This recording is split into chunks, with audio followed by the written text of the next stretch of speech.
Okay, so let us now continue our discussion. So for the module 2, so the title of this one is Series Parallel and Parallel Series Circuit. Okay, so just download this one and then you will have the same copy as mine. Okay, so 11 slides lang naman to. So sobrang konti lang. Oops. Okay. So for the series parallel and parallel series circuits, actually, if you're going to ask me, all of those are just the same. Okay, again, to make this simple, if there is a parallel connection, that is already considered as a parallel circuit.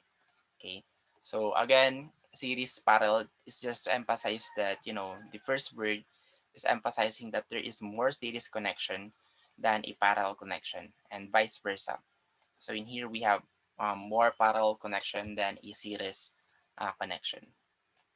But anyway, in other words, those two is equal to a parallel circuit.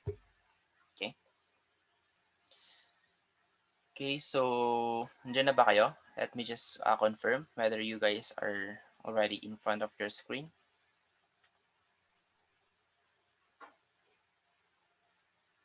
Yes, sir. Yes, sir. Yes, Yes, sir. sir. Okay, so in here, of course, circuits combining series and parallel sections with one source of supply are treated in much the same way, okay, as simple circuit arrangements, like, again, a series parallel or parallel series circuits. Then again, to make it simple, tatawagin na lang natin siyang parallel circuit. Okay? Kahit ano pa man yung ibang connection na meron siya. As long as meron ng parallel connection, parallel na kagad siya. Okay? Or, yung ibang tawag nila doon, which is, hindi na siya normal, ang tawag natin sa ganito, series parallel, is combinational. Okay? Pero, madalang kasi siyang gamitin, pero sometimes, ang tawag natin doon is combinational circuit, wherein it is a combination of series and parallel circuit. Okay, so in most series parallel or parallel series circuits, it is generally convenient to consider each series or parallel section as an independent unit, okay, using the rules given in the foregoing articles for each one.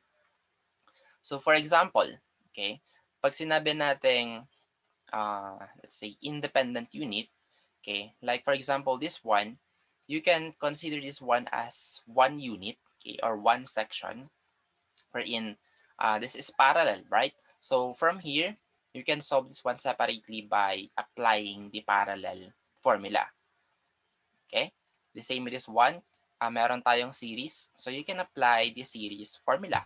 And then another section is again parallel, so you can apply here the parallel formula. And then just add those three and then you'll be able to get the total resistance. Okay? So, hindi yung, let's say, consider nyo tong tatlong section na to as one unit. So, in that case, I guess, mas mahirap yon. Pero pwede rin naman. Actually, ganun din naman yung patutunguhan. Pero mas madali kasing intindihin kapag ito muna yung solve mo, tapos ito muna, tapos ito rin muna. And then just add those three as one for you to be able to get the total resistance. Okay? So let's answer this example to make this one clear. So the following information is given in connection with the series parallel circuit of figure 3.4a, which is this one. So E, or the voltage source, is equal to 48 volts. R1 is 6 ohms. R2 is 12 ohms. And then R4 is 15, R3 muna. R3 is 3 ohms. R4 is 15 ohms. R5 is 90 ohms. And then R6 is 30 ohms. So lahat naman is given. So here are the questions. Calculate the total equivalent resistance of the entire circuit. So all we need to do is add those resistance. Okay? Pero, of course, since na meron tayong parallel, hindi mo siya pwedeng i-add lang kaagad-agad. Okay? So, we have to apply a specific formula for this one, and for this one. So, for R3, walang problema. You can add it as it is. But in here, we have to do some computation the same with this one. Okay? So, that's it for the letter A. And then for the letter B, the total current. So we have to get the total resistance first before we can get the total current. So again, if it's asking us to get the total current, then we should have the total voltage and then the total resistance for us to be able to solve the total current. Okay, and then letter C, the voltage drop across each section. Okay, what is a voltage drop in R1, voltage drop in R2? Sorry, mali pala. Section. Okay, kapag sinabi nating section, so in here we have 3 sections only. So this is one section, another section, and then another section. Okay, so kapag sinabi dito, the voltage drop across each resistance, then that's the time that we have to get the individual, okay, voltage drop of those resistances. So you'll have an answer of 6 voltage drop. While if you say section, you're only going to have 3 answers. Okay? So 3 sections. Anyway, so here is the formula for the letter A.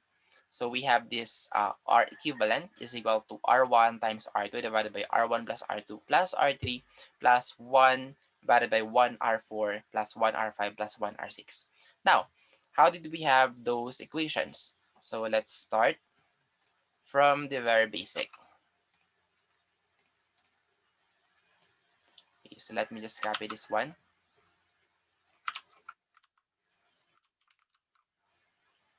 Okay,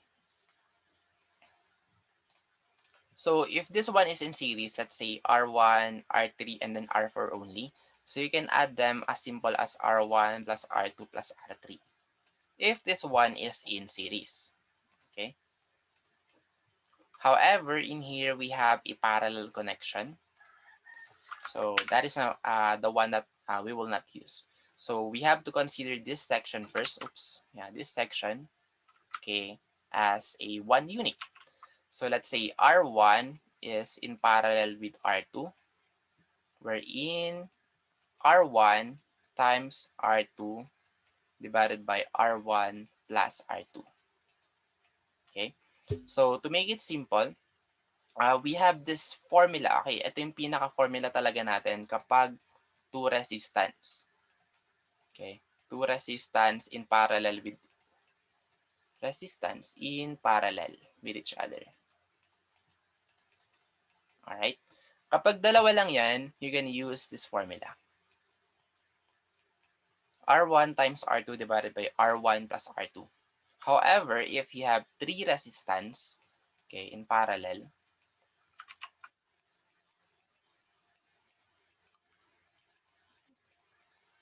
then parallel, okay. So gagamit na kayo mismo na itong formula na to. Let's say 1 divided by 1 over R1 plus 1 over R2 plus 1 over R3. Okay? So ito yung pinaka-formula nyo kapag tatlo and above. Okay? 3 resistance and above. So kapag apat, so ganun pa rin, magdagdag lang kayo dito. Plus 1 over R4. Okay, that. Plus 1 over Rn. Okay. So ito, applicable lang to kapag dalawa lang. Okay. R1 times R2 divided by R1 plus R2. So kapag ito, kapag marami, R1 is parallel with R2, in parallel with R3, in parallel with R4, etc. etc. Alright? So I hope we are clear with this one. So, na-get so far? Actually, ito yung pinaka-formation ng mga formulas natin eh. Kapag dalawa lang and then kapag tatlo and above. So that is why ito yung pinaka-perfect example to show to you guys on how to solve a parallel circuit. And then the other one is just a series connection. Okay? So, clear tayo so far? Kapag dalawang resistance, ito. Kapag tatlo and above, ito naman, sa baba. Clear or no?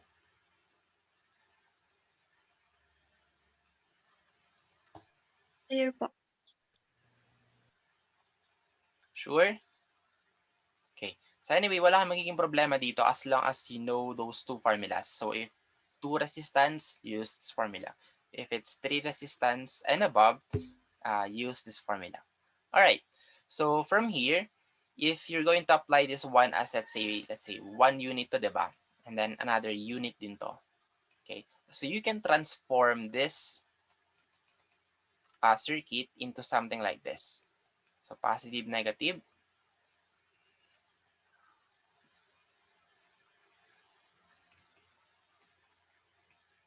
Into something like this. Parang series connection na lang siya. So ito, yung computation nyo ng R1 in parallel with R2. And this one is just R3. And then the other one is R4 in parallel with R5 in parallel with R6. Okay? So for you to be able to get the R total,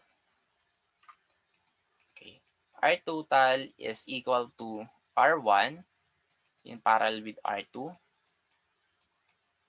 plus R3, which is this one, plus R4 in parallel with R5 in parallel with R6. Oops, ano yun? R6. Tama pala. Yan.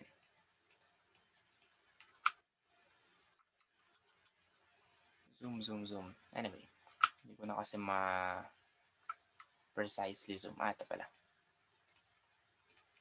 Ayun naman. Anyway, ito yung pinaka-formula nyo for the total resistance. Okay? And if you have this kind of circuit. Right? So, this one is considered as 1 unit. So, pwede nyo na itong isolve as it is. And then, ilagay nyo lang mismo yung value dito. So, R3 as it is. And then for R4, R5, and R6, so solve nyo to as 1 unit. Okay? And then, substitute it in here. So, para nagkaroon din kayo ng series connection or simplified series circuit kapag na-solve nyo na yung mga parallel connections sa circuit na to. Okay? So, that is why we have this one. Okay? So, ito yung pinaka-first unit, second unit, and then third unit. Okay? So, just do the math.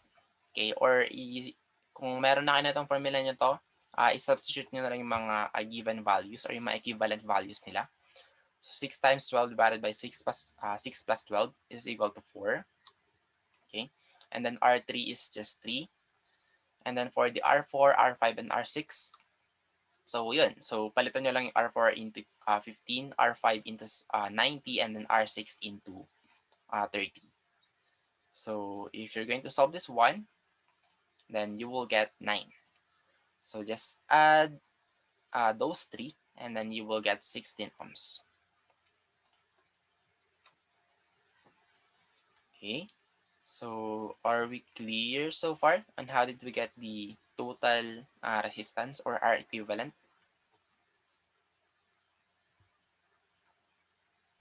Yes, sir. Okay. So gamitin nyo na yung calculator nyo to verify whether this one is really 9 ohms and then whether this one is really, 4 ohms. Itong section na to. So the next one is the total current. So again, you need to have the total resistance and then the total voltage for you to be able to get the total current. Wherein, meron naman na tayo ng total voltage, which is 48 volts. So ito na yon. And we also have the total resistance. So ito, kapag mali na mismo yung sagot nyo sa R equivalent, so mali na rin of course yung total current nyo kasi madadamay na rin to. So make sure na tama yung computation nyo sa total resistance bago nyo isolve yung total current. So 48 divided by 16 is equal to 3 amps. Okay? So ganun lang naman kadali sa total current as long as meron na kayo ng total voltage and then total resistance. Okay? And then for the letter C, the voltage drop across each section. So, ito, meron tayong isa, dalawa, and then tatlong section.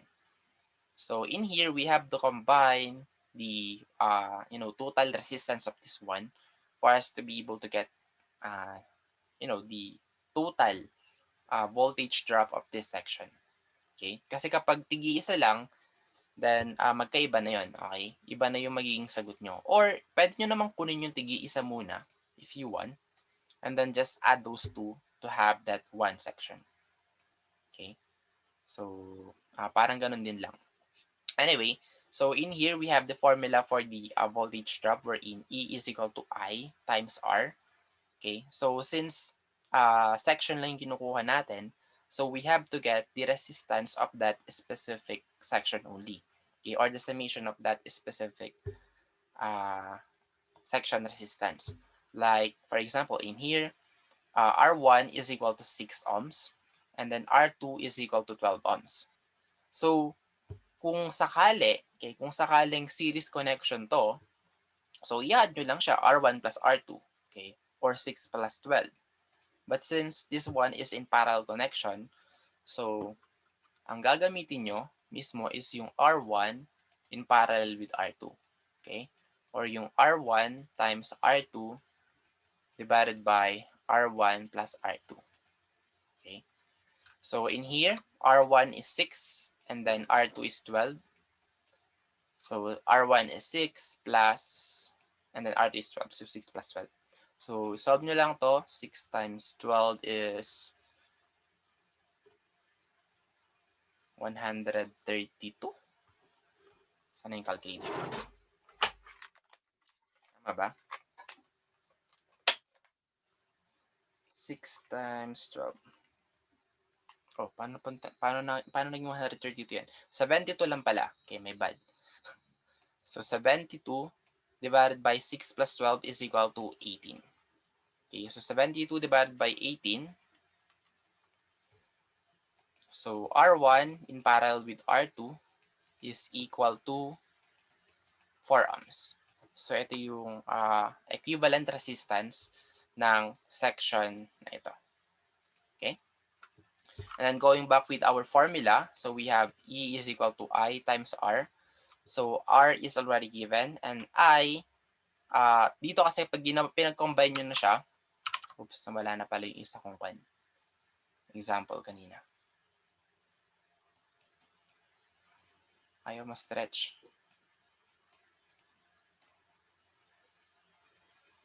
Ayaw. Anyway, so again, ito kapag pinag-combine nyo na siya, pwede na siya maging parang series connection na lang. Okay? So, positive, negative.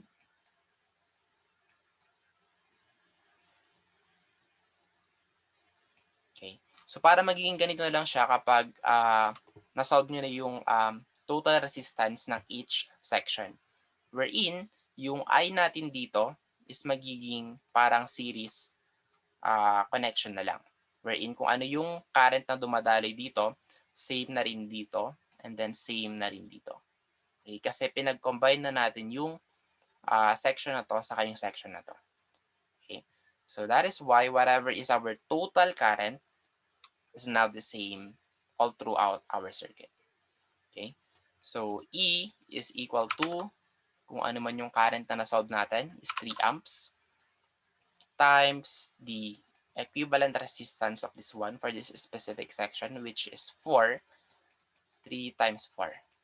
So 3 times 4 is 12 volts. So this is the voltage drop across this R1 and R2. Okay. And then for the R3, so wala naman na tayong problema dito kung ano man yung value ng resistance na yan. So R3 is equal to 3 ohms. So in here, just multiply this one by I. Okay. So 3 times 3 is equal to 9 volts.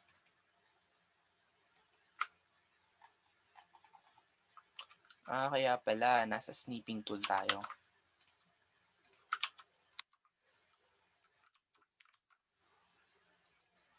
Okay.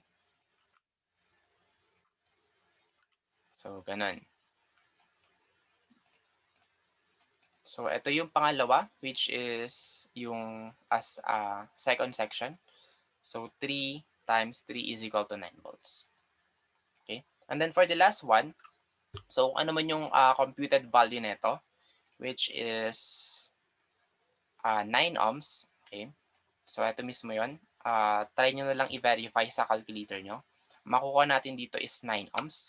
So just multiply this one by I, okay, or the total current, which is 3 amps. So 9 times 3 is equal to 27 volts. Okay?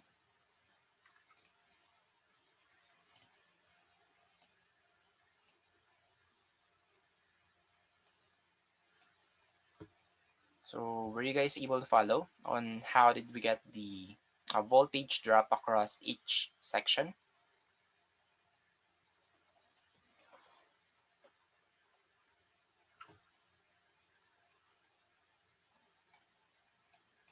So any question kung saan kayo nalilito?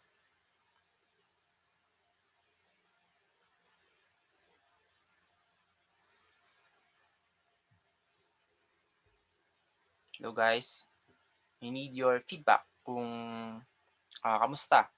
Kung naintindihan niyo ba tong letter C or hindi?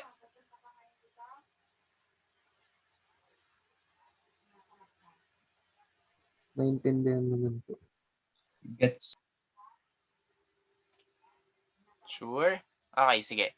So ganito na lang para mas clear tayo. So let's change this one into individual resistance. So mas madali na naman siya. Okay. Kasi all you need to do is just get the individual resistance. Same lang din yung process. Okay, E is equal to I times R. So yung I natin is 3 and then yung R1 natin is 6 ohms. Okay. So in here we have, oops, may bad. Okay, dito pala dapat nyo munang kunin yung individual currents. Okay. So mas mahaba pala to. Okay, nakalimutan kong sabihin sa inyo na kapag nandito na pala, magi-split pala yung current.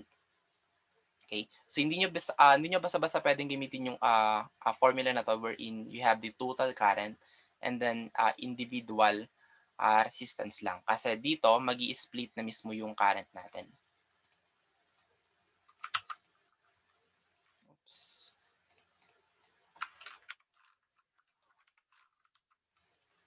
Okay, so magkakaroon tayo ng current dito and then another current in here. So in that case, you have to get the I1 is equal to V1 divided by R1. Okay, para makuha nyo. So mas matrabaho nga lang to kapag gusto nyong kunin yung voltage drop mismo nung isang circuit. So dito, yung I1 natin, say this is your I1 and then this is your I2, wherein I total is equal to I1 plus I2 of course. So dapat mag-a-arrive tayo sa 3 amps kasi ito yung nasolve nating current nung sinosolve natin yung total current kanina. Okay? So in here we have a V1 of 48 volts divided by, so ito pala, para hindi kayo malito, since nasa parallel connection tayo, so na-mention ko to last meeting, V1 is equal to VT, okay? Or equal din to sa V2. Okay? So applicable lang to kapag parallel connection. Okay? Pero kapag nasa series, so syempre, bawat connection, palit ng palit yan. So in here we have a 48 volts and then for the R1 we have 6 ohms. So 48 divided by 6, you'll get here, oops, bakit 8 amps? Laki. Okay, what am I missing? So V1, my bad. Okay, so yung computation pala dito, okay, V total, kapag naging series connection na siya, V1 plus V2 plus V3. Ganun dapat, which is equal to 48 volts. So in here, if you're going to divide this 1 by 3 section, kailangan muna natin kunin yung section na to, okay, which is ito na siya. Ito, 12 volts, and then 9 volts, and then 27 volts. A total of 48 volts. So, hindi pala 48 volts yung gagamitin natin. My bad. Okay? So, kapag i-compute nyo na to, kapag isang parallel connection lang, okay, let's say this is your voltage source, para malinaw na lang. Kapag isang parallel connection lang, okay, so ito na yung part na V total is equal to V1 and then V2. Okay? Kapag isang connection lang siya ng parallel. Pero kapag meron ng kasamang, let's say another voltage in here, resistance pala, okay, which is let's say magiging V3 na dito, okay, so ibang usapan na naman yan. So, eto, kapag kinombine mo to, is magiging series connection, and then another series right here. And then kapag kinombine mo rin to, magiging series. So that is why ganito yung magiging labas. V1 plus V2 plus V3. Okay? Which will become equal to 48 volts. Okay? Which is, ito na yung mga individual voltages natin. 12 volts, 9 volts, and then 27 volts. So in here, instead of 48 volts, we have 12 volts. Okay? So 12 divided by 6 is equal to 2 amps. Okay? And then for the R2, so tanggalin ko lang to para magkasunod. For the I2, we have here V2 divided by R1. So the value of V2 is 9 volts. Ito pa rin pala, 12 volts. And R2 is 12 volts. So 12 for the V2. And then R2 na to. R2 is equal to 12 volts. 12 ohms. So 12 divided by 12 is equal to 1 ampere. So there you go. IT is equal to I1 plus I2. So IT is 3 amps. And then I1 is 2 amps. And then I2 is also, not also, 1 amp. Okay, which is now also equal to 3 amps. Okay, so from there you can now get the individual voltage drop. So in here, kapag kukunin natin mismo yung VR1 or yung voltage drop across R1, okay, so we have here I1 times R1, okay, wherein I1 is 2 amps times R1 is 6. So you will get 12 volts. Okay, that's the voltage drop across R1. And then for the VR2, so ganun din, palitan lang natin yung current saka yung resistance. So we have 1 amps times R2 is 12 ohms. So VR2 is equal to 12 volts. Okay. So, yeah. Yan yung mga individual voltage drop across R1 and R2. So, ganun din. For the R3, of course, yung current dito mismo, okay, is already total current. So, gagamit na tayo ng 3 amps times 3 ohms. Wherein we have a voltage drop of 9 volts in here. And then, ganun din sa VR4, R5, and R6. So, gagamit tayo ng 27 volts para makuha yung individual currents. Okay? Kagaya ng ginawa natin sa I1 and I2. Pero ito magiging I4, I5, and I6. And then, yun yung mga gagamitin nyo para makuha yung mga individual voltage drop across R4, R5, and R6. Okay? So, ganoon naman sa pagkuha ng mga individual resistances. Okay? So, yeah. Are we clear so far on how to get individual voltage drops?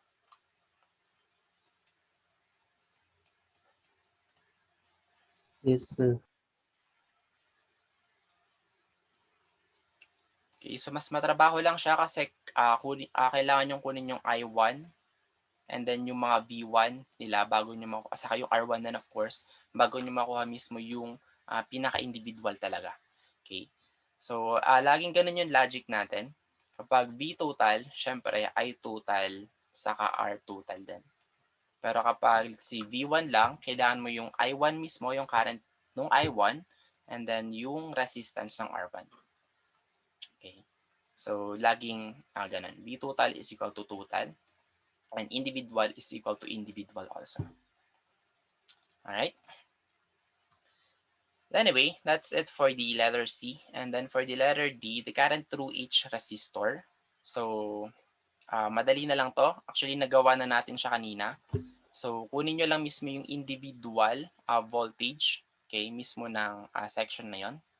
Okay, which is we have 12 volts for this section, and then we have 9 volts, 9 volts for this section, and then 27 volts for this section.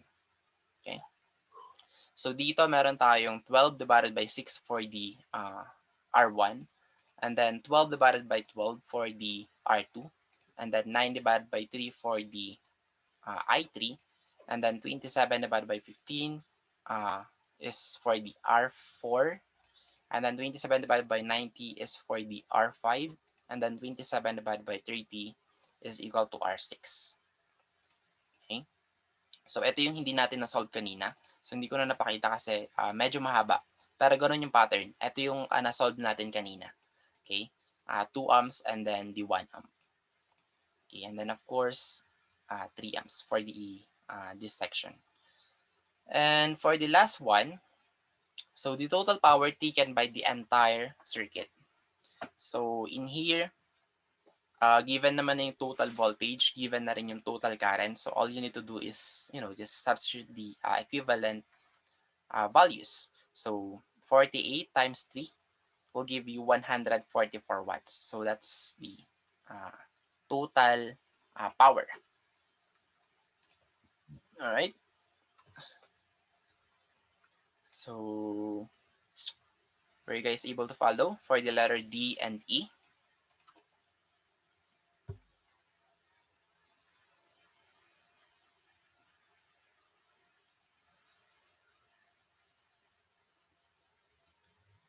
Yes, sir.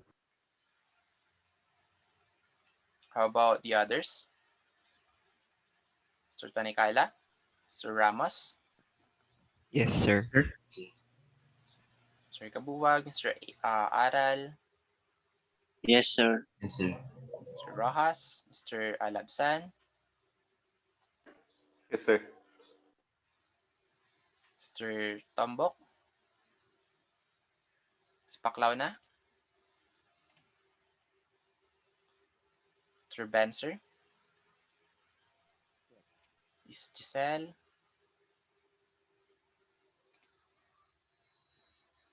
Miss Mina? Miss Ubasa? Mr. Yes, Francisco?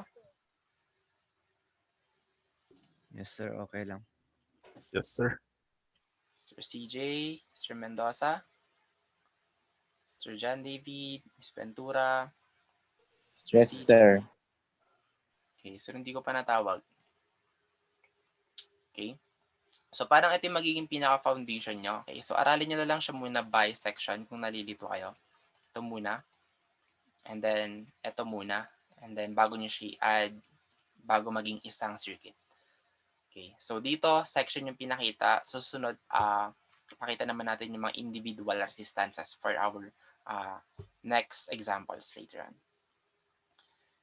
Anyway, so ito yung magiging parang seat break nyo. Okay, exercise number 1. So, same naman lahat. Okay, magkaiba lang ng parang representation ng circuit. So, same question. So, we're getting the total equivalent resistance, the total current, the voltage drop each section. So, etong section na to, and then another section, and then another section. So, we have a total of 3 sections. Okay? And the current through each resistor, and then the total power taken by the entire circuit. So everything is the same aside from the values of your resistance, the value of your, I think same lang sa total voltage for T then. I think parehas nga rin yata sa mga total mga values ng resistance. Anyway, just a different connection, okay, or circuit. Alright, so yan yung magiging seat rate nyo. So kung may question kayo dito in the future, so just let me know. So kung Today, sir. ano yan? Yung exercise po, sir. Ngayon po ba, sir? Ngayon? Hindi. Ang deadline neto, hindi ko pa nga lang napapublish. So the deadline of that one is on May. So i-adjust ko na lang to kasi kakabigay ko lang naman ngayon. Okay. So I'll move the deadline into May 17. Okay. So the same with the example number 8. Na-delay na kasi tayo ng 4 days, I guess. Kaya ito yung supposedly dapat last meeting pa natin na umpisan to. Pero kinulang nga tayo sa oras kasi nga hindi tayo nakapag-meet yung pinaka first day of class. So yeah, I'll just move this one into May 17. Okay. Example number 8 and then exercise number 1. Okay? So the same with your quiz, of course. Kapag natapos na natin to, which is patapos naman na tayo, bibigay ko na rin yung quiz nyo for the module 1 and 2. Okay? So, are we clear so far regarding with your exercise number 1?